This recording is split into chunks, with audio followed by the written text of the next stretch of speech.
que vous aurez défini ici. Ensuite, il y a cette petite case à cocher où vous pouvez décider d'afficher ou de masquer les titres de vos modules. Cela dépend vraiment de vous, mais nous vous recommandons de les afficher si cela peut aider vos étudiants.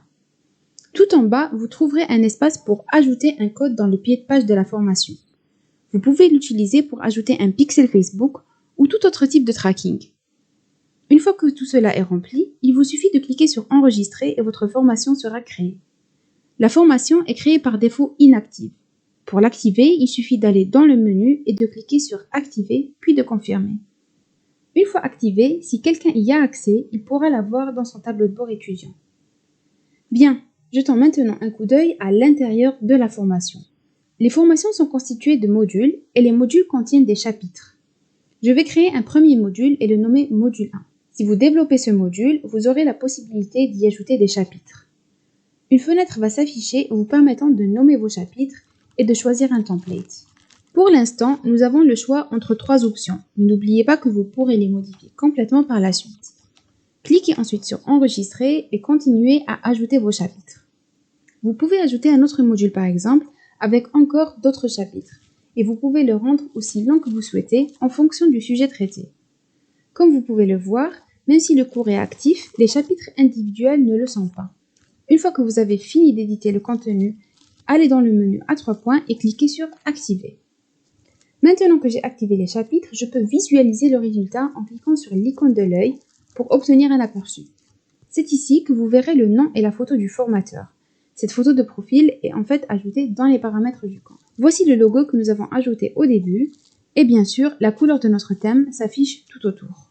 Pour se déplacer dans les chapitres, vos étudiants peuvent cliquer directement sur celui qui les intéresse ici à gauche et pourront accéder à son contenu.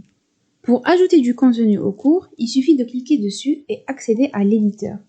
Cet éditeur est très similaire à notre éditeur de tunnel et fonctionne exactement de la même manière. Il vous suffit de glisser-déposer les éléments dont vous avez besoin. Une fois que vous êtes satisfait de votre conception, vous pouvez enregistrer les modifications et quitter. N'oubliez pas que vous pouvez également enregistrer des blocs afin de pouvoir les utiliser dans tous vos chapitres sans avoir à les créer un à un. Parlons maintenant des délais. Vous pouvez ajouter des délais pour chaque chapitre. Cette fonctionnalité est utile si vous voulez donner accès à votre formation, mais pas à tous les chapitres en même temps. Par exemple, peut-être que vous avez vendu votre formation à l'avance et que vous êtes encore en train de la construire. Alors vous voulez donner un accès à un nouveau chapitre tous les 7 jours. Ou peut-être que vous voulez simplement que tous vos étudiants avancent au même rythme. Pour ce faire, il vous suffit d'aller dans les paramètres du chapitre et d'ajouter votre délai. Disons que ce délai sera de 7 jours. Cela signifie que lorsque les étudiants accèdent au cours, ils ont immédiatement accès au premier chapitre. Puis, 7 jours plus tard, ils pourront voir le deuxième chapitre. Et si nous ajoutons un autre délai pour le chapitre suivant, disons par exemple 5 jours, cela signifie qu'ils auront accès à ce chapitre 5 jours après le deuxième chapitre. Il y a quelque chose de très important à noter ici, c'est que pour que ces délais fonctionnent, vous devez donner un accès distillé à votre formation. Ce choix s'effectue dans les paramètres de la page de paiement du tunnel dans lequel vous vendez votre cours. Si vous ne choisissez pas l'accès distillé mais l'accès total, les délais que vous ajoutez ici ne fonctionneront pas.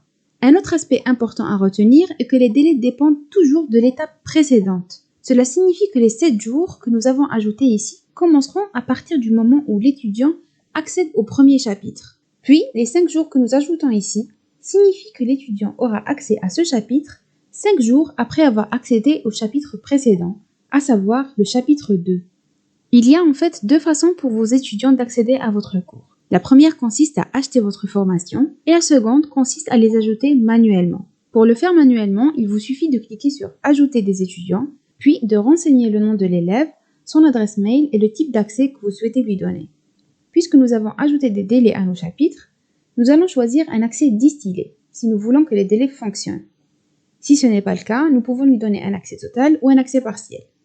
Pour ce qui est de l'accès partiel, vous pouvez en fait choisir les modules individuellement auxquels vous souhaitez donner accès à votre élève, puis cliquer sur Enregistrer.